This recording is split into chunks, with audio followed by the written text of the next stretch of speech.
Hi, Merry Christmas. I've got on my green shirt and red hat. That's as close as I'm going to get to my Santa Claus suit.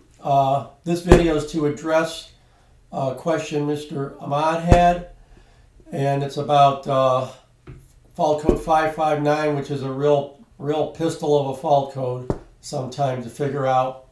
And his problem is in cold weather, if he starts up, it'll stall. If he pulls it in a warm shop and starts up, it's okay. So that tells me that the problem is that he's getting air in the fuel system. So where can air come in when it's cold? Well, first of all, when it's cold, O-rings shrink, plastic, any kind of plastic or nylon lines can shrink, and the O-rings and gaskets can shrink, and seal lips, which there's a seal inside the gear pump that makes the 180 pounds that feeds the filter on the engine. There's a seal in there. So I don't know how many miles are on your engine or hours. I don't know what year it was built.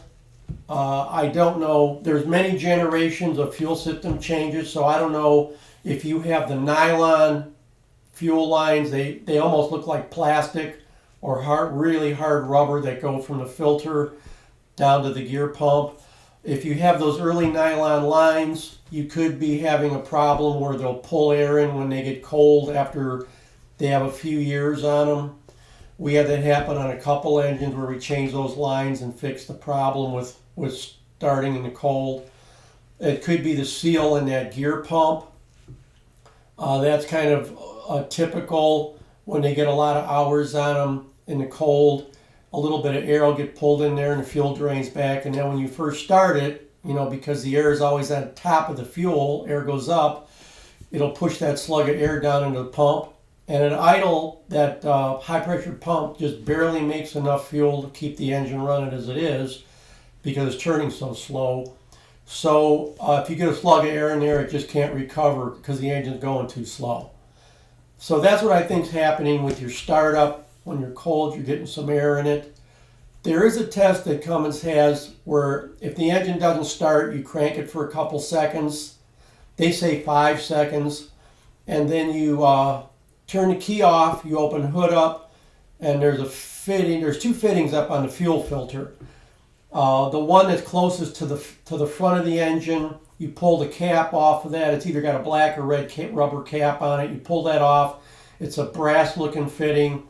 And you can take a small screwdriver or a pointed awl and push on the center of it. And I'll show a picture of it in a little bit here. And if you push on that, if it spits at you, there's air in there. It should just have fuel just kind of run out, like if you open a faucet, you shut the water off in your house and then you open a faucet, the water runs out a little bit. That's what you should see if there's no air. If you have air, then it's getting in from one of those places most likely that I mentioned, the seal, a gasket, or the nylon fuel lines if you have them. Usually those rubber washers, they're called Dynaseals that go on the banjo fittings that hold the lines to the pump or to the filter head. Usually those aren't a problem. They don't usually leak or allow air in. Number 2, there's an electric lift pump. Cummins put that on there for this reason. The exact problem you're having is if air gets in there, it would start and stall.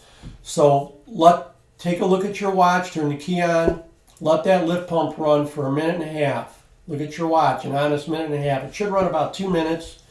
Its job is to push air out so it doesn't stall when you start. So that's why it's on there, because there's a lot of different reasons that fuel can drain back. I won't go into all of that here because that's what I talked about in that 6-part troubleshooting guide I did on the fuel system. Okay, so that's the starting part we addressed. Let's go to the down the road part. I need to know if you're driving down the road, say for half an hour, and then light comes on for your fault and then it stalls, or if what you're talking about is you pull over and you shut it off for 10 minutes to go get a cup of coffee and you come out and start it up and go and it stalls and then you restart it and it's fine the rest of the day. I'll address that a little bit here, and you can answer those questions I have in the comment if you want to. Remember, the more information you give me, the better I can answer you. And also remember, don't run out and buy parts because of what I say. Get things checked because parts are expensive, and even though the company I work for, they just want stuff fixed, we don't just bolt parts on and guess. We really try to do systematic troubleshooting. So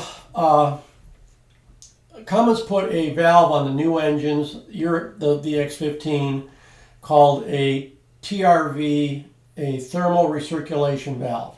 They put that on because they're having trouble with waxing of the fuel.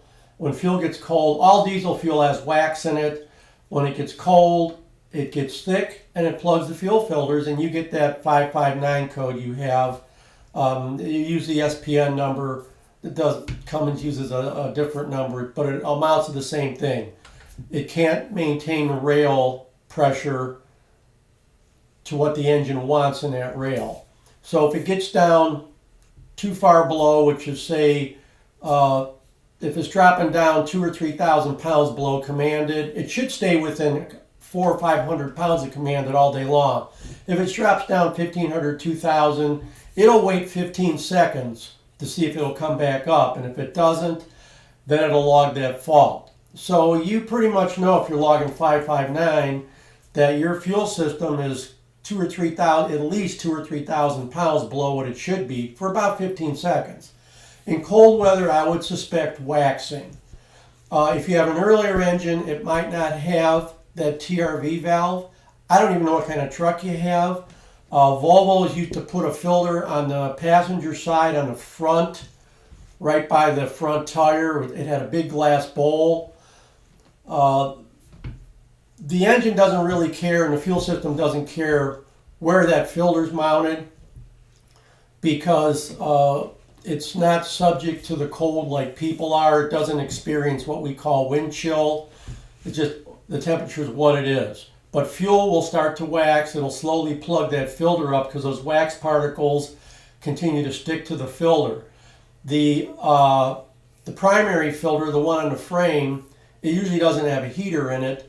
So that's why you end up getting this wax. So the TRV valve, if you don't have one, Cummins did make a kit to put them on, and they made it for very cold weather because people were having this problem. They were actually shutting down, driving down the road because the filters were waxing.